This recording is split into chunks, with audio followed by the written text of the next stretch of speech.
So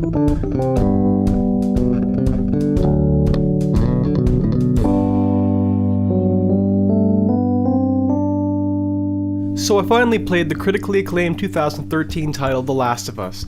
Developed by Naughty Dog, the people responsible for Crash Bandicoot, Jak and Daxter, and Uncharted. It was originally released on the PS3, but I should note that I'm playing the remastered version for the PS4, and once again I'll be doing my best to avoid spoilers. So The Last of Us follows the trials and tribulations of two central characters named Joel and Ellie. Each have their own motivations and reasons for their individual actions and beliefs. As with anyone, they exist in a world where a strain of cordyceps fungus has mutated in humans, making them, for lack of a better word, crazy and cannibalistic. As you may have guessed, this has decimated the human population, leaving the remaining people in a struggle to survive and avoid becoming infected. The remastered version of this game looks great, and I often forgot that I was playing a PS3 game. I took the time in the game's quieter moments to look around and take in the atmosphere. Post-apocalyptic landscapes, dilapidated buildings, overgrown fauna, unorganized trash, all carefully placed to really drive the idea home that the people living in the world now have a monumental task in front of them to rebuild. The sound design complements the visuals very nicely, with a minimalist soundtrack enforcing the idea of being alone. There are certainly some tracks that you'd want to listen to after the fact. Background noise is all very natural and realistic, enforcing the grounded in reality motif that permeates through this game. Another layer of immersion that was added is when I started hearing sounds out of the controller. It's a pretty surreal feeling when the game physically gets closer to you.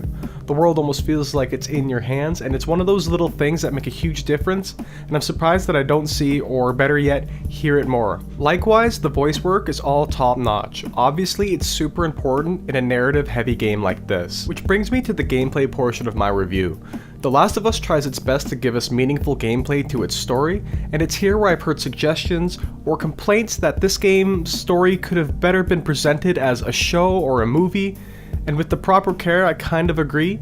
The argument could be said that we wouldn't get that tactile bond with the characters, actually guiding their movements through the tough times, and forging the bonds between characters in a more personal way. Either way, I'd watch it. The gameplay mostly just serves as a way to progress the story, and I'm not trying to make it sound like a bad thing. Despite what I found were clunky controls, there were certainly tense moments that I enjoyed playing. Encounters with the infected are pretty terrifying sometimes, and I'm a wuss when it comes to horror games. So be forewarned that this could be considered a horror game, and I didn't sign up for that.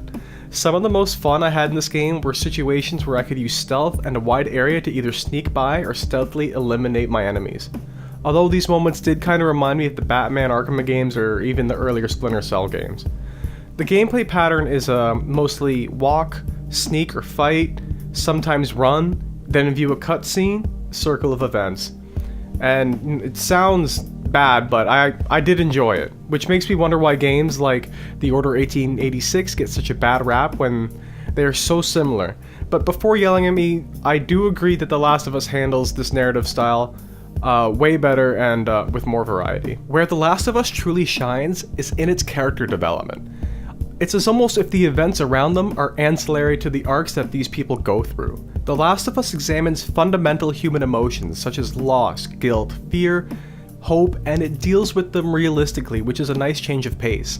Without giving anything away, The Last of Us manages to avoid zombie story movie tropes just when you think it will, after which you realize that you yourself maybe would have dealt with the situation in the same way. The Last of Us is a masterpiece in storytelling and brings along a linear stealth shooter game along for the ride. This is a road from beginning to end where you and the characters you play as will change. Is it for the better? These uncertainties give The Last of Us maturity and respect to the player, which is why The Last of Us is so revered today. This game does just enough of everything good enough to concoct a memorable game and hypes us up for the next story in this established universe. In closing, I do recommend playing this game for the story alone. It's truly a unique and realistic tale that you don't see often in video games. My final score is 8 out of 10, and I want to thank you for watching. So, I finally played the critically acclaimed 2000 blah blah blah blah. Reasons for their individual actions and carefully placed in have a monumentable damn. I dreamt about flying the other night. Oh yeah? Yeah.